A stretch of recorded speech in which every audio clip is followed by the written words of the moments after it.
천하제빵에서 그럼 이걸 빵이라고 봐야 되는가? 이걸 우리가 부끄러워해야 되는가? 아니면 이거를 K빵으로 내세울 수 있는가? 이런 거에 대한 화두를 던져주고 있는 것 같아서 그건 되게 마음에 들었어요. 만겹 크로아상? 노희 형이 이게 뭐 크로아상이 맞나? 이런 의문을 던졌는데 제 생각엔 크게 의미 있는 질문은 아니거든요. 그냥 맛있는 빵 뽑으면 되지. 고얀식당입니다. 하이. 천하제빵이 드디어 시작했습니다.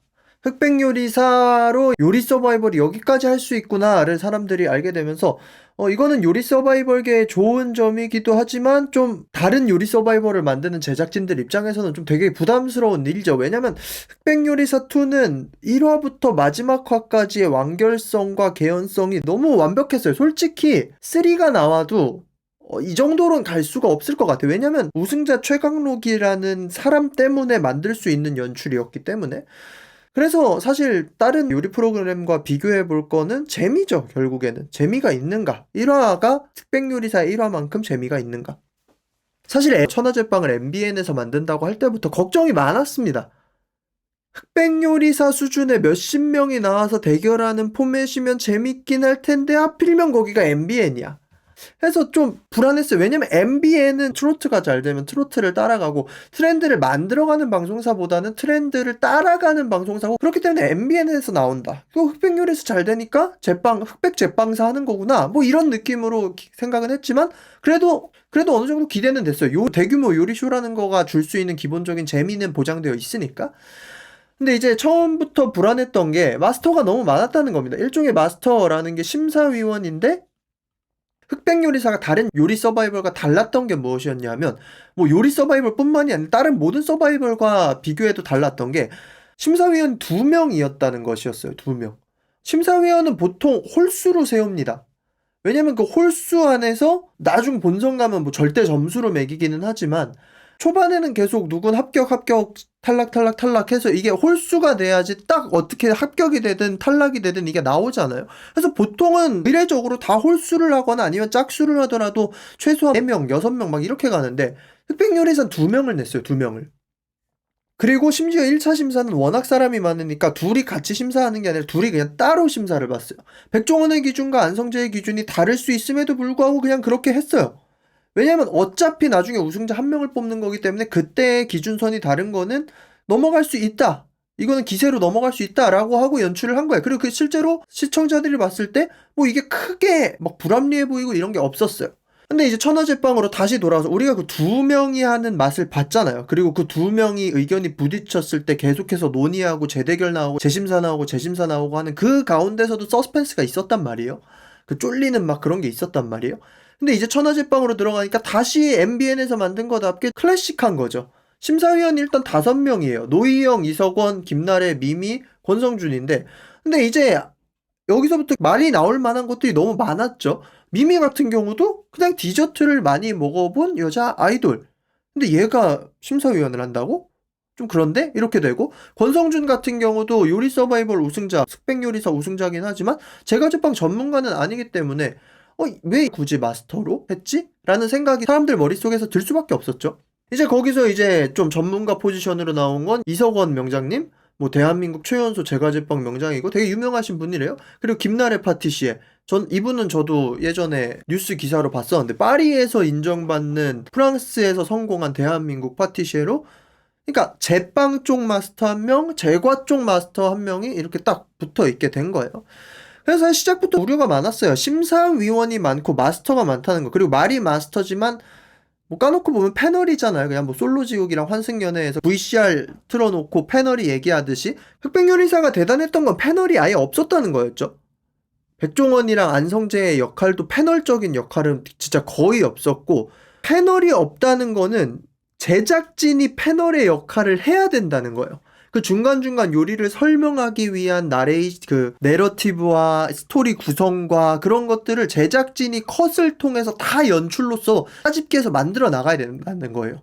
그러니까 제작진이 그 예능을 작품으로 만들어야 되는 부담이 더 커질 수밖에 없는 거죠. 근데 거기에 참여한 거의 100명의 셰프들의 개인 인터뷰들이나 뭐 업장에 대한 인터뷰나 이런 거를 다 따가지고 그거를 진짜 말도 안 되는 영상량을 가지고 노가다로 만들어낸 작품이라는 게 보여서 대단했던 거예요. 근데 이제 천하제빵은 그냥 레거시 미디어의 전형적인 방식으로 들어가잖아요. 패널들의 스토리가 많을 것이고 요리도 뭐 보여주긴 하겠지만 전체적인 구성은 결국은 이 마스터라고 하는 패널들의 이야기를 통해서 흘러갈 것이다.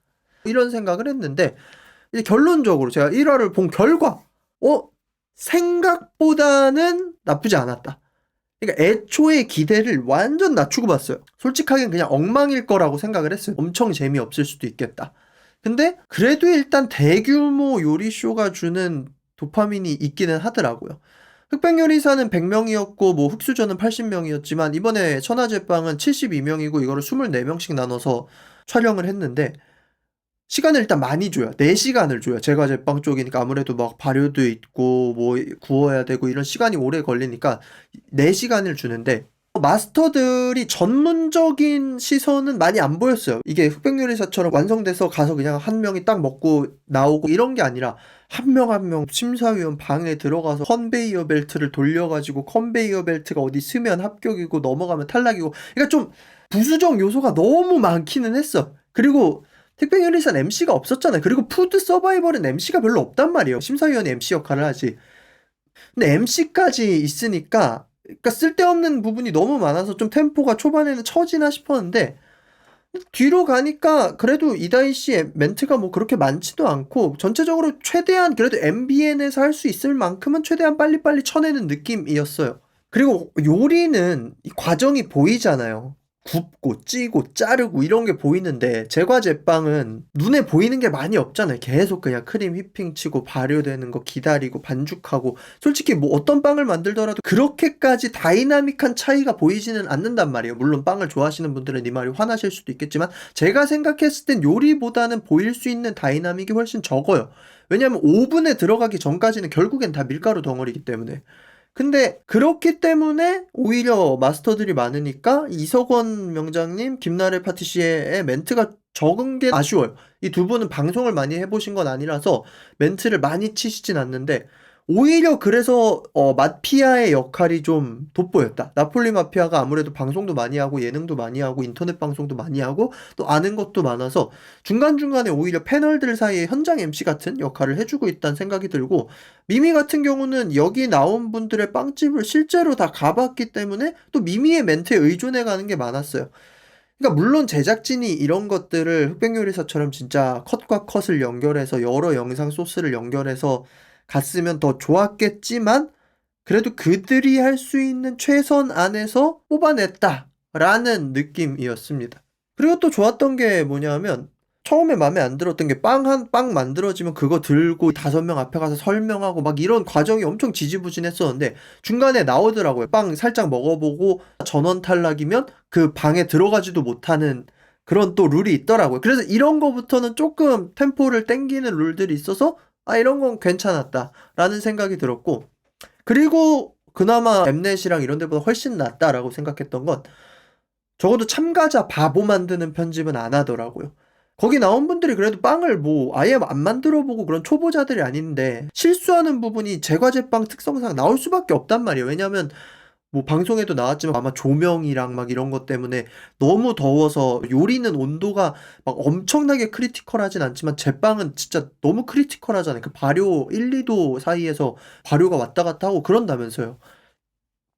그래서 그런 모든 것들을 감안해주는 편집, 참가자들이 실수한 거를 멍청이로 만드는 그런 편집은 아닌 리스펙이 보여서 그것도 괜찮은 것 같아요. 요새는 오히려 누군가를 까내리고 이런 방송보다는 인간적인 서바이벌 편집이 오히려 더 사람들에게 좋은 인상을 주는 것 같습니다. 그리고 제과와 제빵을 나누지 않은 게 물론 그거 본업하시는 분들한테는 좀 아쉬운 부분이겠지만 시청자 입장에서는 솔직히 괜찮더라고요, 그냥. 왜냐면 진짜 뭐 근본 제빵 쇼다. 최고의 바게트를 만드십시오. 라고 했을 때 그게 방송에서 그렇게 그림이 나올 만한 게 얼마나 있을까? 우리나라도 그렇잖아요. 뭐 한식 대결이라고 해서 최고의 쌀밥을 만드십시오. 이러지는 않잖아. 물론 다른 비유긴 하지만 그래서 제과제빵이 합쳐진 거에 대해서 아쉽다고 할 수는 있지만 방송적으로는 괜찮았다. 프로그램의 전체적인 부분은 그랬고요. 이제 빵 요리적인 부분을 좀 보면 K빵에 대해서 이야기를 하는데 이거는 아마 제과제빵 현업에 계셔서 오리지널리티를 중요하게 생각하시는 분들이랑 제 생각이 다를 수 있어요. 충분히 다를 수 있어요. 보통 K빵이라고 하면 유명한 게 토핑이죠. 토핑이 뭐가 들어갔는가. 외국 쪽은 이제 식사빵, 막 바게트, 치아바타, 크로와상, 그런 진짜 담백하고 토핑 없는 그런 빵이 메인 빵의 자리를 차지한다면 우리나라 사람들이 좋아하는 빵은 그런 빵은 아니잖아요. 우리나라 사람들이 좋아하는 빵은 토핑이 뭐가 들어갔는가, 어떤 자극적인 맛이 들어갔는가, 이런 느낌이란 말이에요. 근데 그럴 수밖에 없는 게 우리는 빵이 주식이 아니라 특식이고, 걔네들은 빵이 주식이니까 그럴 수밖에 없는 거죠. 차이가 있을 수밖에 없는데. 근데 이게 언젠가부터 미식가들이나 빵 좋아하는 사람들 사이에서 우리나라 빵이 너무 근본 없는 빵들이 많다. 너무 토핑에 의존한다. 이런 얘기들이 굉장히 많았는데. 근데 솔직히 제 생각에는 건강빵집들 장사 잘 안 되거든요. 진짜 소수의 몇몇 진짜 잘 되는 빵집 아니고서는 장사 잘 안 돼요. 왜냐면 건강빵을 들고 나오는 순간 그 건강빵의 대결 지점은, 식사빵의 대결 지점은 다른 빵집이 아니라 김밥천국이랑 순댓국밥집이랑 백반집이 돼버리는데 이기기가 사실 쉽지 않잖아요. 내가 밥을 먹어야 되는데 그런 깜빠뉴나 이런 거를 사와가지고 잘라서 야채랑 이런 거랑 곁들여 먹겠다라고 선택하는 사람이 많겠어요? 한국 사람 중에 김치찌개랑 밥 먹어야지 이 생각하는 사람이 많겠어요? 그러니까 이거는 너무 자연스럽게 우리가 빵이 주식이 아니기 때문에 K빵은 토핑 중심의 부드러운 맛과 뭐 달콤한 맛과 이런 쪽으로 갈 수밖에 없는 건데, 예전부터 갖고 있던 생각이 굳이 열등감을 가질 필요가 있나 이게? K빵에 대해서? 우린 그냥 그렇게 가는 거지? 근데 여기서 이제 그거를 좀 화두를 많이 던지더라고요. 그게 마음에 들었어요. 과한 스토핑에 대한 문제 제기도 해요. 처음에 나온 갈릭보이, 뭐 거기 빵집에서 시장에서 팔기 때문에 이제 부드러운 마늘빵 안에 마늘 크림과 트러플 오일까지 뿌려서 한국의 인스타그램어블한 빵을 완전 대표할 만한 빵이었죠. 후각으로 때리고 시각으로 때리고 트러플 오일도 엄청 부으시더만요. 이제 그거를 권성준 셰프도 그렇고 다른 이제 심사위원들도 그렇고 시장에서 먹었을 땐 맛있을 수 있는데 좀 과하다라고 이야기를 했는데, 거기에 대한 것도 굉장히 동의가 돼요. 그리고 뭐 구황작물 덕후 그 빵집에 대해서도 막 안에 스토핑이 너무 크니까 이게 빵이라고 할 수가 있는가? 이게 빵이 보이는가? 이런 거에 대한 화두도 던지고. 근데 이제 통과와 탈락에는 이 화두가 치명적인 건 아니야. 스토핑이 메인이라고 해서 떨어뜨리진 않아. 그러니까 근데 화두 정도는 던지는 거죠.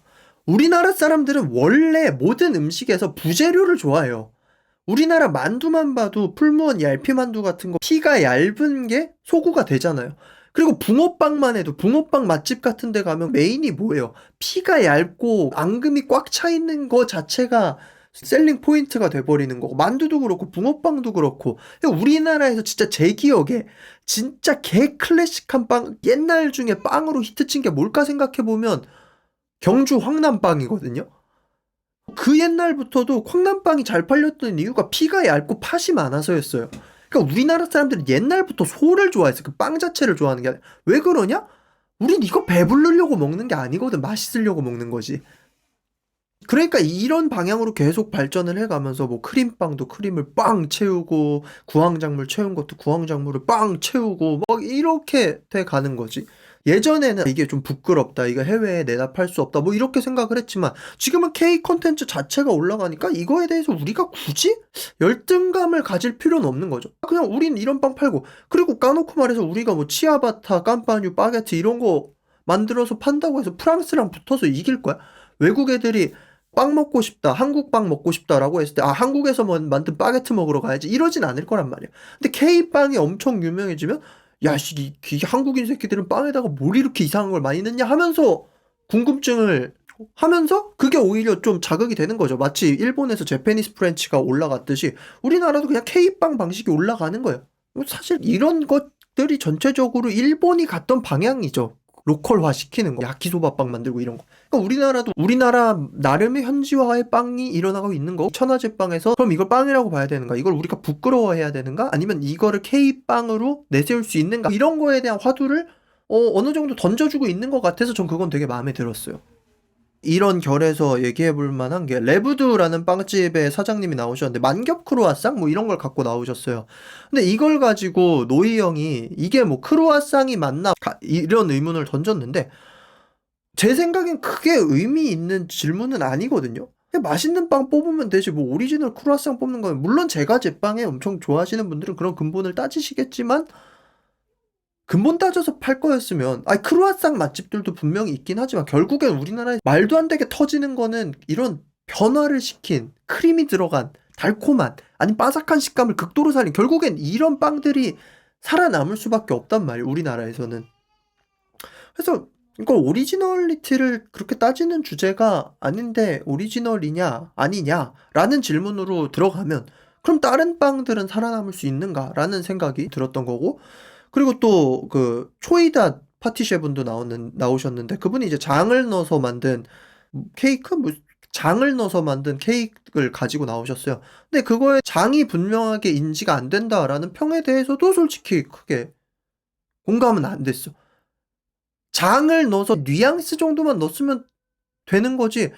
장을 넣은 케이크라고 장이 튀면 오히려 맛있을까요, 그게?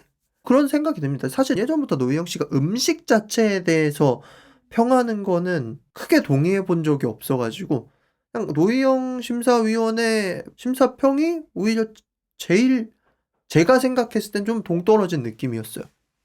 오히려 김나래 파티쉐 같은 분들은 그 클래식 디저트에 대해서 굉장히 날카롭게 보시려고 하는데 아직 그러니까 멘트가 많이 안 나와서 아쉬워요. 좀 편집을 김나래 파티쉐랑 이석원 명장님 위주로 갔으면 좋겠는데 너무 그분 두 분들이 멘트를 안 하신 건지 아니면 주변에서 말이 많아서 그런 건지 뭐 제작진의 판단이죠 결국에는 이런 것들 또한. 아무튼 그렇고 이제 나왔던 빵 중에 인상 깊었던 거는 그 강릉에서 구황작물 빵 하신다는 분, 뭐 예전부터 방앗간 하다가 이제 빵 쪽으로 넘어갈 것 같아서 빵을 만들으셨다는 분인데 강릉 로컬 식재료 가지고 이제 빵을 만드는 그런 분이었어요. 옥수수로 만든 빵은 옥수수 모양으로 만들고 고구마로 만든 빵은 고구마 모양으로 만들고 그러니까 굉장히 인스타그래머블한데 먹었을 때 맛도 괜찮고 건강하고 또 로컬과 연결도 되니까 합격을 하셨죠. 그러니까 그 옛날 황남빵부터 시작해서 각 지역 특색 빵인데 근데 지역 특색 빵이 엉망인 게 많잖아 솔직히 대게빵 뭐 황남빵도 솔직히 그때 터진 거지만 그게 뭐 경주에서만 만들 수 있는 빵도 아니고 결국에는 로컬에서 만들면 로컬의 식재료가 제대로 들어가야 되는데 근데 이걸 살리기가 너무 어려워요 왜냐면 우리나라가 작잖아요 해산물 있는 쪽 아니면 그렇게 특별하게 만들 만한 게 딱히 없잖아 의성에서 뭐 의성 마늘, 청양 고추 막 이 정도 아니고서는 뭐 크게 살릴 게 없다. 그러면 뭐 청양에서 만드는 빵을 다 고추 넣어서 만들어야 돼? 이건 아니잖아요. 그럼 결국엔 로컬에서 나오는 여러 식재료를 어떻게 접목시킬 수 있을 것인가가 중요한 화두가 되는데 근데 접목시켰다고 사람들이 사 먹냐? 아니에요. 접목을 시켜서 그것들이 맛있어야 돼. 그리고 팔릴만 해야 돼. 찍어서 SNS에 올릴만 해야 돼. 결국 그래야 팔리는 건데 근데 구황작물빵 같은 거는 되게 브랜딩이 괜찮은 것 같아요. 이런 예쁜 거. 뭐, 물론 그런 야채 모양, 과일 모양 흉내내는 빵이라는 그 아이디어 자체가 엄청나게 새로운 건 아니지만, 그래도 충분히 퀄리티만 올린다면 여전히 먹힐 만한 아이디어라는 거죠. 파파 수플레 같은 경우는 막 크림에다가 막 양파 쪽파 올려서 수플레 위에 올린 건데, 저도 좀 궁금해요. 그러니까 저런 거는 이런 프로그램에서 통과할 만한 완벽한 밸런스는 아니더라도 소구층은 확실할 것 같아요. 저도 쪽파 크림을 되게 좋아하거든요. 그래서 나중에 기회가 되면 한 번쯤은 먹어볼 만할 것 같다. 그런 느낌이 들고 그리고 아마 장사가 잘 되기 때문에 나오신 걸 거란 말이에요. 그래서 소구충은 이런 건 확실한 것 같아요. 그러니까 빵이란 거는 모든 음식이 그렇지만 100명 중에 10명만 미친 듯이 좋아해도 그 집은 안 망하기 때문에 오히려 진짜 소구충을 확실하게 노려서 특이한 걸 만드는 것? 그것도 괜찮은 것 같아요. 이제 마지막에 흑백 요리사의 프렌치 파파처럼 좀 그래도 보통 근데 1화에는 그런 따뜻한 거 사연 잘 안 넣긴 하는데 푸아 크림빵 사장님 이야기가 나왔어요. 푸아 크림빵 같은 경우는 저 대학교 다닐 때부터 딱 그때 터진 데거든요. 그땐 진짜 막 줄 서서 먹고 이랬었는데 저도 그때 2014년인가 15년에 푸아 크림빵 처음 먹어보고 와 너무 맛있어가지고 종종 먹었단 말이에요. 홍대 갈 때마다. 근데 저는 아직도 이게 장사가 하고 계시는지 몰랐어요. 왜냐면 그런 유행 타는 음식들이 워낙 빨리 올라갔다가 빨리 내려가니까. 근데 푸아 크림빵 자체는 맛있었거든요. 그 소금 크림빵이 정말 맛있었거든요. 근데 이제 푸아 크림빵 사장님이 이야기를 하면서 이 크림빵이라는 게 너무 좋은데, 너무 고마운데, 너무 밉다라고 이야기하면서 눈물을 짓는데, 개인적으로는 되게 좀 이해가 가는?